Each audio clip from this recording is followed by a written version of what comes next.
Bom dia, boa tarde, boa noite, pessoal. Bem-vindos a mais um podcast da Lepera. Meu nome é Marcos Lepera e sempre um bom papo sobre branding, sobre marketing, sobre marcas. E hoje eu tenho a honra de receber aqui, é só peso pesado só big shot aqui nesse nosso podcast, né? Eu estou com a Trícia Cristilli, uma super profissional da área de marketing. Trícia, obrigado por aceitar o convite e estar aqui com a gente hoje. Eu que agradeço imensamente. É uma honra e um privilégio estar com você hoje aqui. Eu vou falar para vocês quem é a Trícia, hein? Ela não é qualquer pessoa que está chegando agora no mercado. Trícia é uma profissional que foi head de marketing de comunicação da Vivo durante 12 anos, da Claro durante 4 anos. Vocês imaginem o que é comandar o marketing e a comunicação de 2 empresas do tamanho da Vivo e da Claro durante aí quase 20 anos, né? O nível de experiência que ela tem, e hoje ela é head de marketing de comunicação da HDT Energy. Exatamente. E nós fizemos recentemente um rebranding para a HDT, e esse foi o motivo pelo qual a gente convidou a Trícia para a gente bater esse papo, né, Trícia? E falar um pouquinho sobre esse processo, o que é o rebranding, que tipo de benefício que ele traz, como que foi metodologia, dificuldades, o que no final da história fica. Então, seja bem-vinda mais uma vez. Queria que você falasse rapidamente para a gente quem é a HDT Energy, porque a gente está falando de uma empresa que é a extensão de uma das maiores ou da maior empresa de tecnologia chinesa, que é a Huawei. Exatamente. Que é a 9ª marca mais valiosa do planeta. Exatamente. Né? E que cai nas mãos da Trícia esse desafio de a vertical de energia de uma empresa com essa envergadura, enquanto HDT aqui no Brasil. E eu queria que você falasse um pouquinho sobre Huawei e HDT. A HDT é a parceira estratégica comercial de negócios da Huawei no Brasil e na América Latina hoje. Como se fosse uma extensão da Huawei no Brasil. Então, a gente é responsável pela comercialização dos seus produtos, do seu portfólio de sistemas fotovoltaicos, que é energia solar, e agora crescendo para storage, data center e outros. A gente vai ter um carro elétrico aí em breve, assinado Huawei HDT. Assinado Huawei. Rodando pelas ruas. Na verdade, assinado Huawei. Rodando pelas ruas, Huawei, Huawei, basicamente Huawei. Legal. Trícia, qual que foi o objetivo de ter feito esse rebranding da HDT? Qual que foi a dor aí que apareceu? Bom, ela tinha recém-negociado a sua parceria com a Huawei no Brasil, agora acabou de recém-negociar na América Latina e crescendo e aumentando o seu portfólio, como eu acabei de falar. Então, ela tinha que se estabelecer como um parceiro estratégico de uma forma mais contundente. Era uma marca, a priori, que existia, tanto a logomarca, não tinha posicionamento, a partir de um negócio pequeno que foi ficando muito grande em função dessa parceria estratégica que foi negociada há poucos anos. Então, era uma empresa num processo de profissionalização há 1 ano e meio atrás, que foi quando a gente fez efetivamente o trabalho de rebranding, que precisava de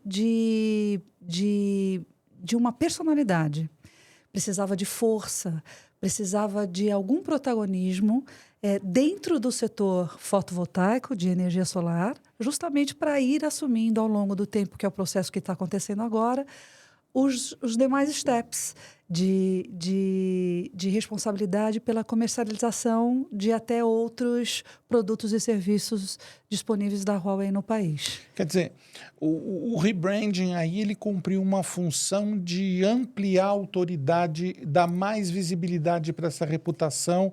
Eu costumo dizer, trazer um pouco mais de musculatura. Musculatura e protagonismo. Uhum. E assim, estava efetivamente chegando numa empresa onde os sócios jovens e muito bem-sucedidos, graças a Deus, são essencialmente engenheiros, alguns provenientes do mundo corporativo, mas com pouca experiência num processo de posicionamento de marca. Aliás, praticamente nenhuma. O que significa fazer isso? Eles sabiam o que eles queriam. Inclusive, o CEO, Leonardo Cirino, foi o primeiro briefing. Eu preciso reposicionar para trazer musculatura para essa marca. E aí eu fui, primeiramente, diretamente em você, conhecendo o seu histórico, conhecendo o seu know-how, sua carreira imensa aí, de mais de 30 anos, ambos com mais de 30 anos. Havíamos trabalhado em outras circunstâncias também.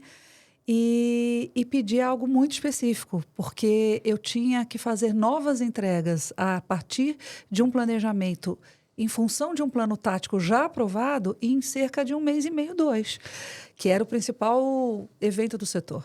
Ainda bem que o caminho deles cruzou com o seu, né? Porque você me falando assim agora, me dando esse resumo agora, eu fico pensando como o universo é perfeito, porque é um perfil muito alinhado com o teu, né? Quer dizer, um grande desafio, um tempo absolutamente inexistente, né?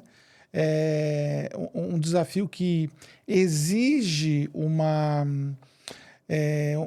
musculatura por parte dos profissionais que vão assumir, né?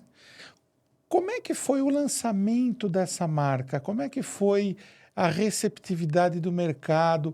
O que os chineses falaram? Os chineses amaram. Porque tem questões culturais muito específicas com relação a isso. Super. E eu fui muito avisada. Olha, tira a dúvida com essa pessoa, veja se tem alguma questão cultural com relação a tudo. Não só o look and feel da marca, mas o posicionamento, a maneira como você vai colocar, com um guide branding por trás muito rígido na Huawei. Como a gente colocaria na condição de parceiro estratégico principal no país. O único permitido para comercializar todo o seu portfólio. Foi um trabalho que eu fiz com a ajuda de uma grande profissional também, que é minha parceira, Andréa Jeromel, responsável pelo posicionamento e lançamento de marcas como Vivo, Amil, reposicionamento de Claro, de Gustavo também, que me ajudou com Brand Experience. André é tua gerente de comunicação e marketing. Muito competente, aliás. Gostei muito de trabalhar com a Andréa. E graças a Deus também. Graças a Deus o meu caminho cruzou com o dela. Novamente, porque estamos juntas aí há uns 20 anos. E Gustavo Moura também, responsável por toda a parte de Brand Content Experience e todas as oportunidades que tínhamos no setor. Então, 1 mês e meio depois, eu já tive que fazer esse lançamento num principal evento no Brasil, que é a Intersolar, né? E que depois fizemos um lançamento numa festa, efetivamente. E isso tem reverberado de forma exponencial no Brasil, na América Latina e no mundo. A marca tem um protagonismo natural que partiu do processo que você conduziu conosco, brilhantemente, aliás, e num tempo recorde, que eu queria te agradecer agora no ar. Foi recorde mesmo. Foi recorde. E no meio de uma galera disponível, porque eles foram super disponíveis no processo. Eles se deixaram conduzir, então foi fluido, foi gostoso, foi leve, com toda a sua expertise, utilizando os arquétipos, utilizando a proposta totalmente renovada de determinar missão, visão e valores, que é o nosso trabalho, a moda antiga, para determinar um processo de planejamento. Então, assim, a recepção foi sensacional. O mercado hoje entende a HDT como parceira estratégica da Huawei. Nós também representamos uma outra marca chinesa para módulos que compõem o kit fotovoltaico, que é a Ryzen, que é outra marca importante também. E me dá liberalidade, principalmente por conta do trabalho absolutamente completo que você me entregou com o Brand Guide, o complementar, quando me permitiu mexer nas cores da marca, conforme a gente fosse chegando, porque esse foi um briefing muito claro, nós vamos crescer para outros lugares dentro da Huawei, com a Huawei e com outras verticais, verticais de atuação. E essa possibilidade me permitiu, inclusive, começar neste momento a trabalhar com uma outra cor, com um Energy as a Service. Que é mais um produto, um serviço que a gente vai disponibilizar aí, que pode trazer grandes desafios. Isso com certeza estava no briefing, né? Quer dizer, a velocidade de expansão e o desmembramento para outras unidades de negócios que as oportunidades iam gerar. Agora eu quero te fazer uma pergunta. Você, com toda a experiência que você tem, entrou na HDT com um branding, fez um trabalho de rebranding, colocou esse trabalho de rebranding no mercado. Qual é o ganho perceptivo que você percebe hoje? A gente tem estrutura para crescer. E porque o crescimento, principalmente nesse mercado, a gente está vivendo agora com a energia solar e outros segmentos, nessa transição energética, num processo de crescimento exponencial. Apesar de algumas questões sociopolítico-econômicas que rolaram na mudança da presidência, que fizeram com que o mercado, pelo menos nesse primeiro semestre, que é super natural, fizesse um processo de retração.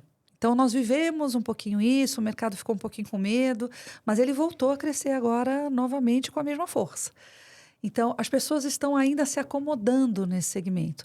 Então, uma marca bem construída me permite atuar no 360 de comunicação com muita fluidez.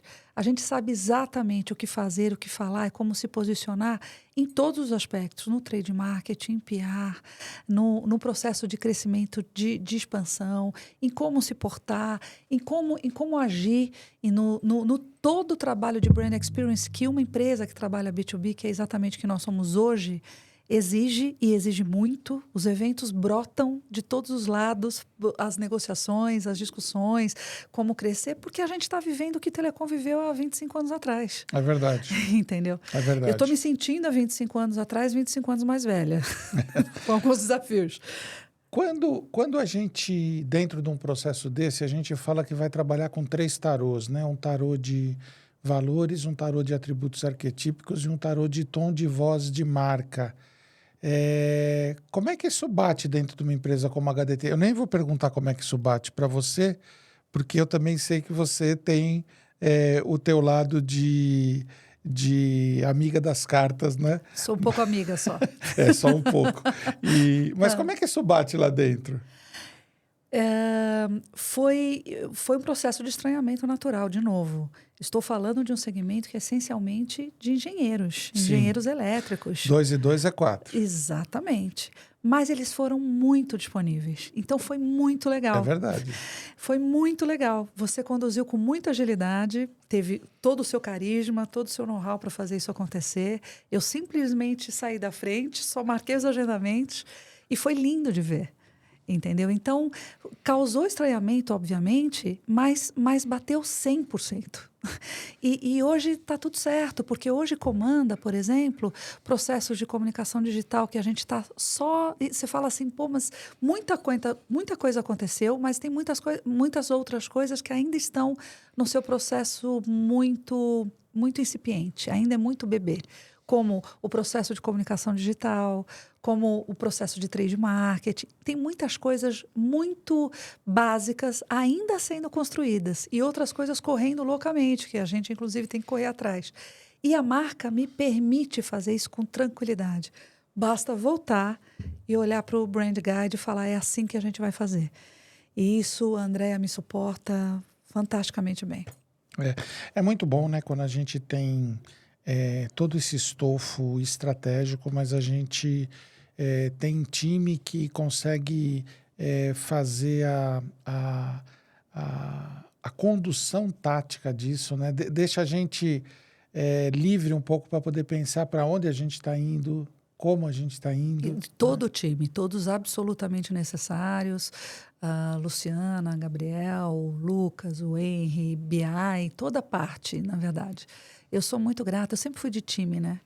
Eu sou muito generalista, eu vivo com meus times. Então, estar com um time consistente, que eu estou confortável, é sensacional. Legal. É necessário, na verdade. Eu acho que é fundamental, essa é a palavra. É complementar, né? É complementar. O Neymar faz muito gol, né? Mas ele também precisa que quem lance a bola para ele, né? Exatamente, é isso. Eu sou muito ágil no processo, assim como você foi, muito objetivo. Eu costumo ser ágil, pragmática. Eu sou conhecida, não sei se isso é pejorativo ou positivo, mas meio trator, sabe? Desde a época da Vivo, desde muito nova.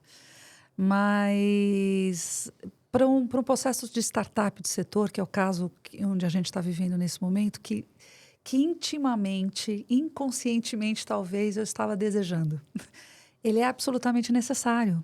Então, nós somos reativos, somos proativos em algumas circunstâncias, mas a gente está surfando a onda, essa é a palavra. E uma marca consistente que permite esse protagonismo num processo, ela é fundamental. Se ela não tiver consistente da base, isso você fez em um mês, a gente não estava conseguindo trafegar como a gente tem trafegado. A gente criou uma metodologia, né?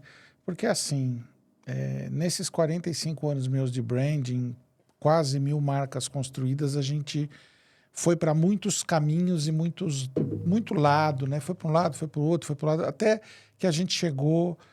Eu cheguei no momento que eu falei assim, bom, eu acho o seguinte, a gente precisa tirar tudo aquilo que efetivamente não funciona e não gera valor e se basear em 4 pontos que hoje a nossa metodologia está alicerçada, que é uma análise de mercado, de concorrência. A segunda parte, a alma, o brand soul, quer dizer, a criação desse posicionamento, dos equities, dos propósitos de marca, né, ou do propósito de marca. O terceiro ponto, que é toda a parte de diálogos, narrativas, storytelling, story selling, story doing, story feeling, fazer toda aquela parte de como que a gente coloca essa discussão na rua, esse posicionamento na rua. E a quarta parte, que seria o brand design, que às vezes é naming, às vezes é um design de marca, o guideline, um key visual, um conceito criativo para que a marca possa trafegar. E isso tem funcionado muito.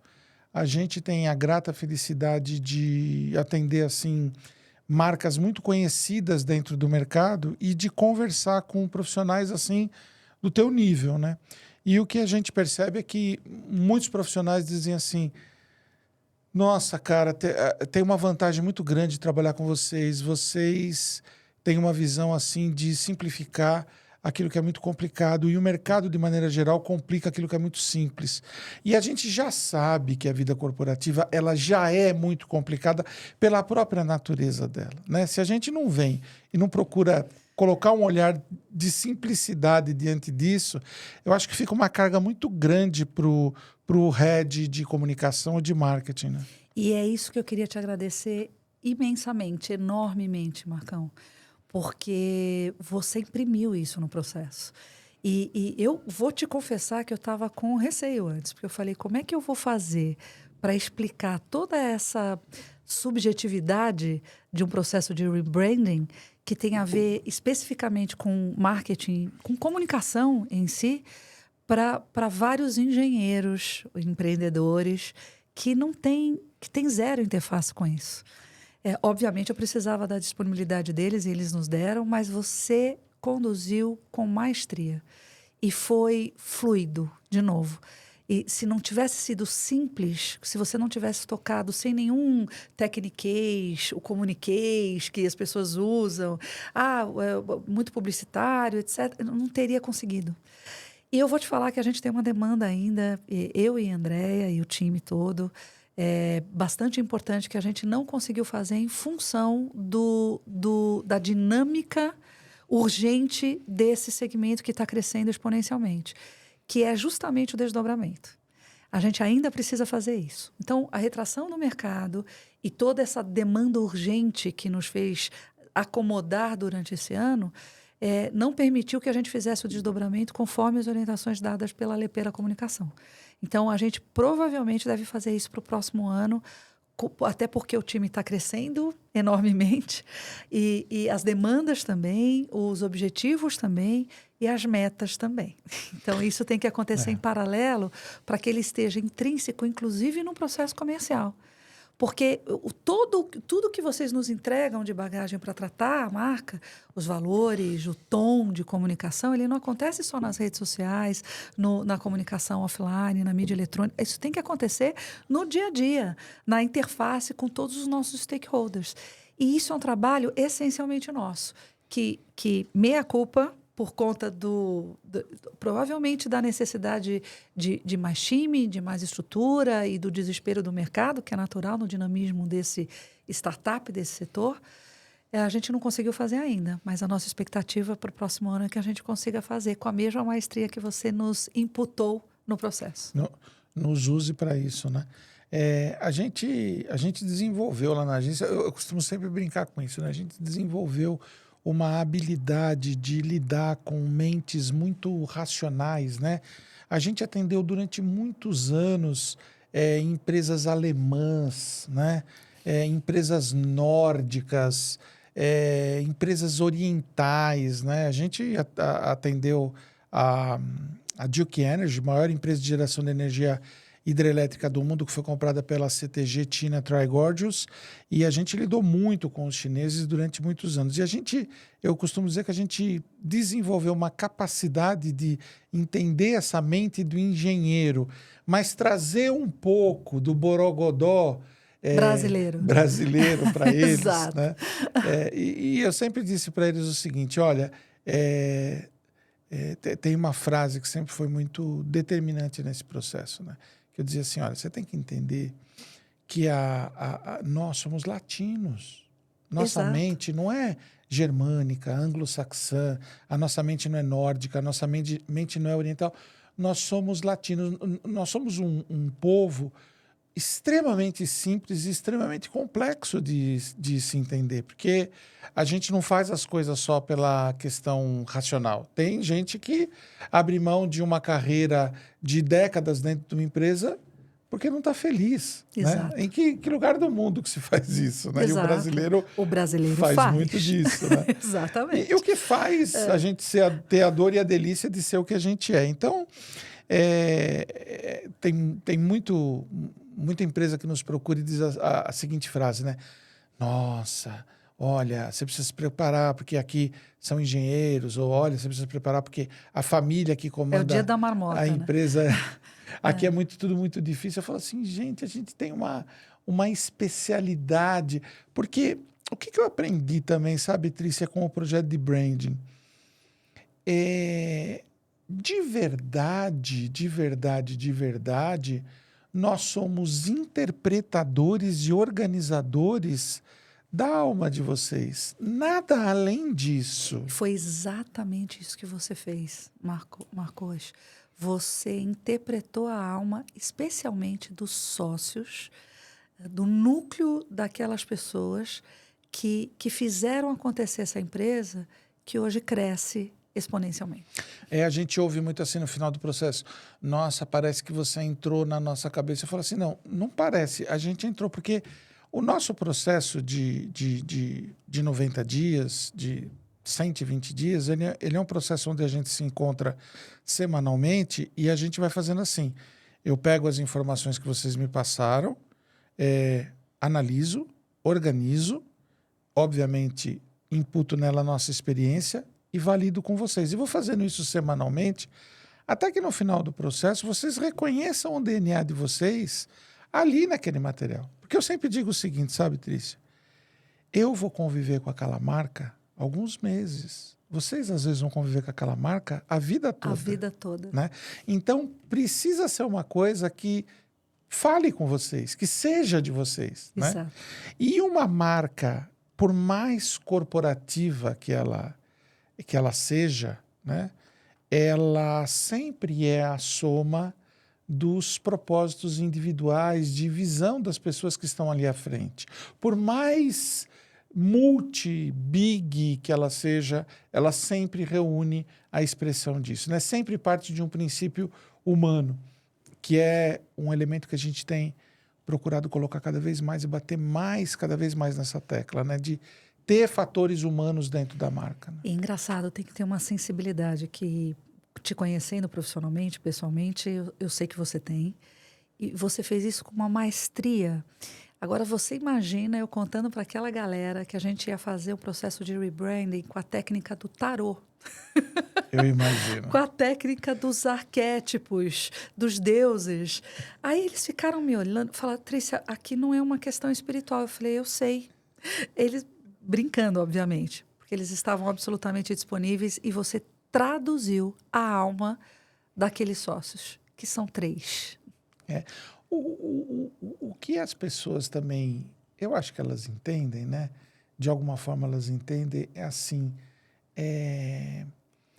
a questão da utilização dos panteões mitológicos que fazem parte do nosso inconsciente coletivo, eles hoje estão sendo traduzidos de outras maneiras aqui dentro da nossa sociedade, mas eles estão presentes, né? Quando a gente traz Platão, quando a gente traz Jung, ou quando a gente traz a questão dos tarôs, e tudo isso, obviamente, somado a questões práticas, né, do branding, como propósito, como storytelling, storyselling, eu acho que isso só ajuda a gente a fazer a extração desse DNA. É isso que me Exatamente. interessa, sabe? É isso. Eu acho que você falou a palavra DNA.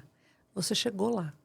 E por isso agora a gente tem uma missão grande, que realmente a gente teve um hiato nesse ano, por conta, acho que dessa acomodação, parecia um caminhão de melancia, que andava a 100 por hora, sabe?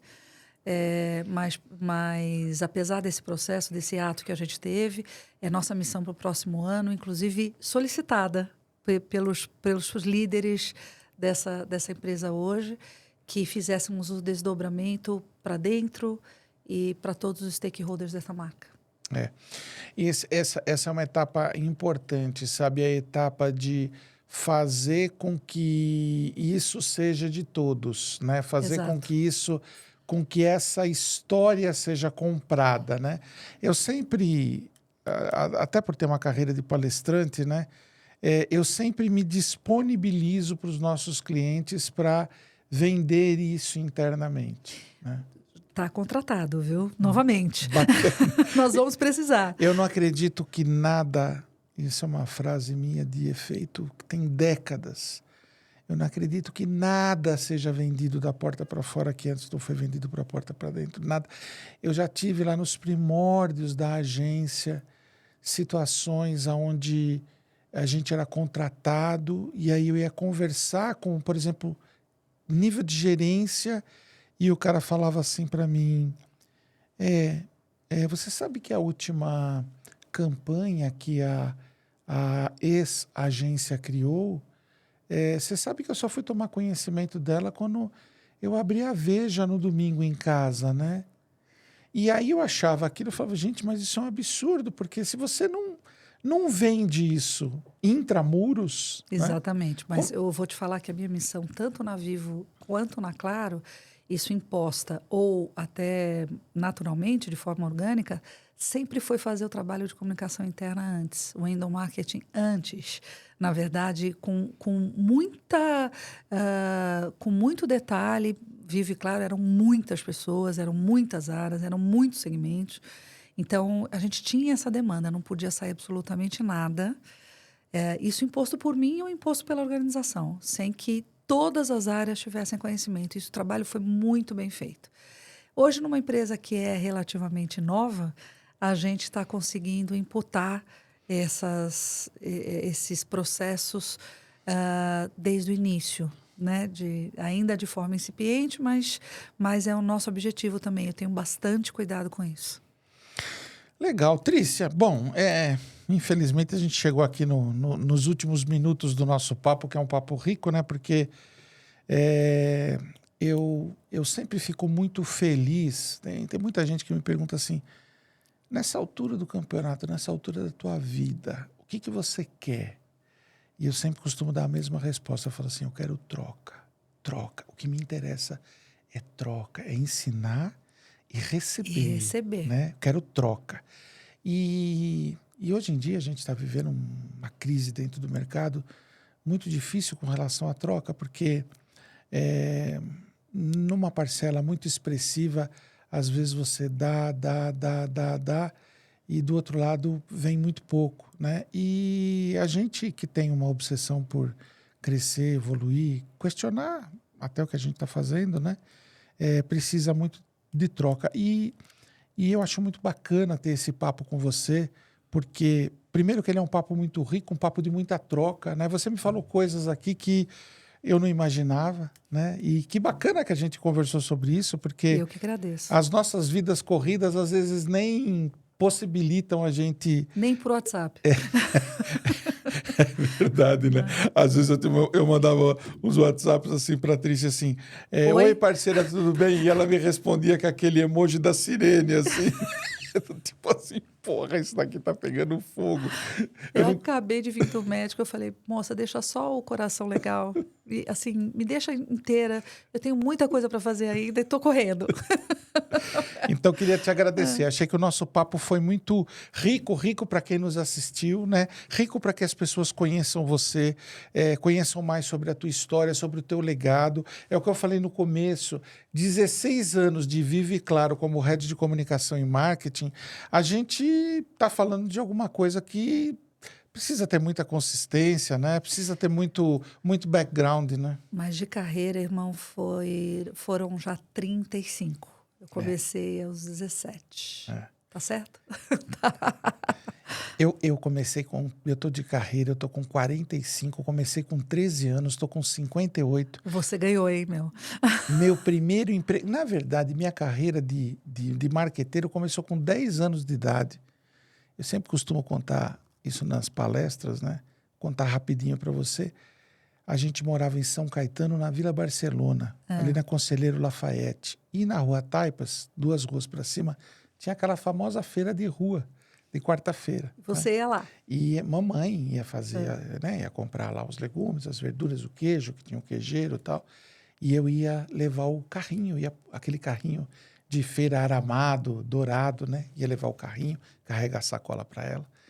E no final da feira, ela me pagava com um pastel, né? Aquele pastel de feira e aquele, você vai lembrar disso, aquele suquinho colorido que vinha numa embalagem que era um carrinho de Fórmula 1, revólver. Se as pessoas estivessem produzindo esse suquinho hoje, elas estariam presas, sendo incineradas, né? Exatamente. Mas tomei tudo aquilo lá, deu para perceber que eu comi bastante pastel, né? Pela minha tonelagem. E aí um dia, eu nunca me esqueço disso, eu devia ter por volta de 10, 11 anos de idade, eu tive um insight, porque eu gostava muito de fazer pipa, empinar num terreno baldio que tinha do lado de casa. E um dia a mamãe estava ali comprando brócolis, a couve-flor, assim, eu estava parado, e eu olhei um monte de mulheres, assim, nas barracas comprando, e eu lembro que eu tive um insight que foi assim, eu pensei assim, nossa, se a mamãe tem a mim como filho, cada uma dessas mulheres deve ter um filho também. Será que eles sabem fazer pipa? Ah lá.